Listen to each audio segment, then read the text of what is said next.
سطر کے بارے میں بتائیں کیا حکم ہے؟ تالاب میں اکٹھے نہانا ہاف نیکر پہن کر کیا جائز ہے؟ اور دوسری بات، ٹی وی پر جو کشتیاں دکھائی جاتی ہیں وہ بھی ہاف نیکر، اس کے بارے میں بتائیں کہ سطر کا حکم واقعی ہم میں سے ہر شخص کو معلوم ہونا چاہیے۔ پہلے یہ کہ سطر کہتے کسے؟ سطر یہ ہے کہ جسم کے کچھ حصے ایسے ہیں جو شریعت کی روح سے ہر حال میں ڈھکے رہنے چاہیے، سوائے شوہر کے لیے بیوی، بیوی کے لیے شوہر۔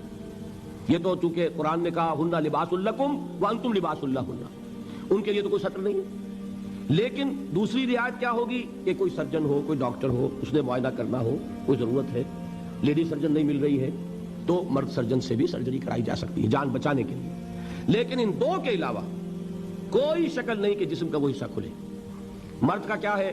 ناف کے اوپر سے لے کر گھٹنے کے نیچے تک ناف بھی نظر نہیں آنی چاہیے۔ بہت سے لوگ بالکل نہیں جانتے، احرام باندھا ہوتا ہے ناف اوپر نکلی ہوتی ہے، اس لیے کہ پتہ ہی نہیں۔ ناف جو ہے یہ سطر میں شامل ہے، اس کے اوپر ہونا چاہیے، کمر بند ہو یا تہ بند ہو جو بھی ہو، اس کے نیچے نہیں۔ اور گھٹنا جو ہے اس کے نیچے تک، گھٹنا بھی سطر میں ہے۔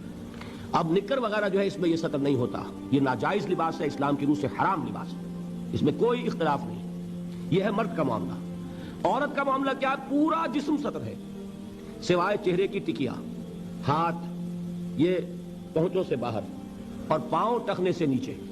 یہ میری بہنیں بھی یہاں موجود ہیں، وہ بھی توجہ سے سنیں۔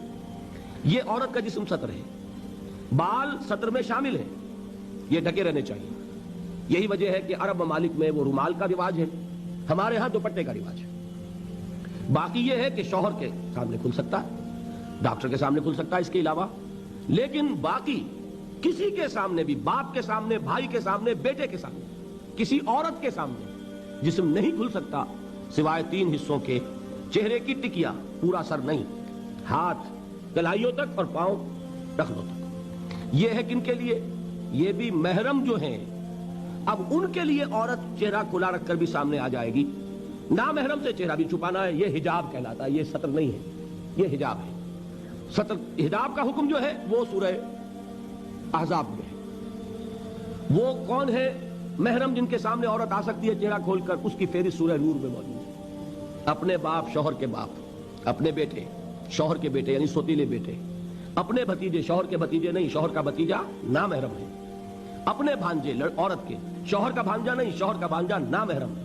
اس لیے کہ آج شوہر کا انتقال ہو جائے، اس عورت کا نکاح ہو سکتا ہے اس کے بھتیجے کے ساتھ، اس کے بھانجے کے ساتھ، ہاں اپنے بھتیجے کے ساتھ کبھی بھی نہیں ہو سکتا، ناممکن۔ جو محرمات ابدیہ ہیں وہی محرم ہیں، جن سے شادی کسی صورت میں نہیں ہو سکتی، سمجھے آپ؟ اپنے باپ سے نہیں ہو سکتی، اپنے بیٹے سے نہیں ہو سکتی، سوتیلے باپ سے نہیں ہو سکتی، سوتیلے بیٹے سے نہیں ہو سکتی، دادا سے نہیں ہو سکتی، پوتے سے نہیں ہو سکتی۔ یہ آپ گنتے جائیے، جو محرمات ابدیہ ہیں وہی محرم ہے۔